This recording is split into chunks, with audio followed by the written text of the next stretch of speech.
আরে আরে এটাতে তো গুজরাটের স্পেশাল রেসিপি, এটা হলো রুটি কাঁচামরিচ রে এরকম করে সরষে দিয়ে বাগার দিচ্ছে। আজকে হলো গিয়ে আমাদের ঘরে সবার খাবার আলাদা আলাদা রান্না হয়েছে। সবসময় আমার খাবার আলাদা হয়, মানে ম্যাক্সিমাম টাইম।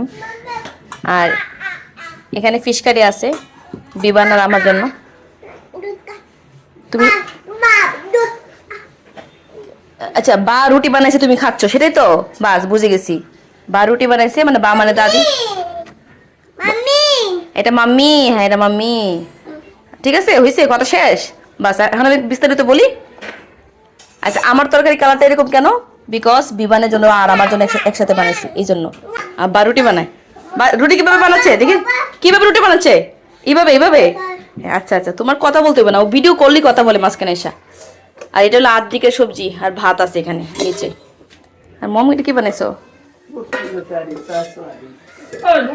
ও মা, ये किस आपके लिए अभी? আরে আরে এটাতে তো গুজরাটের স্পেশাল রেসিপি, এটা হলো রুটি।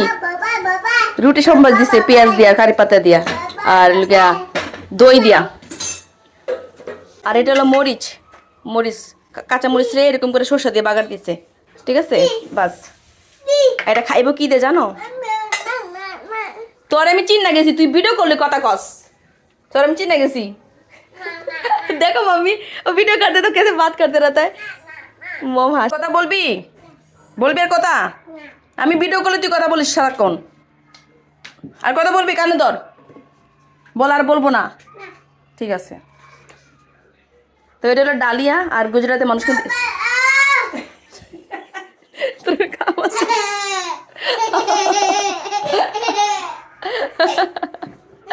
যা, আমি জানি তো তুই সারাক্ষণ কথা বলছিস এরকম করে।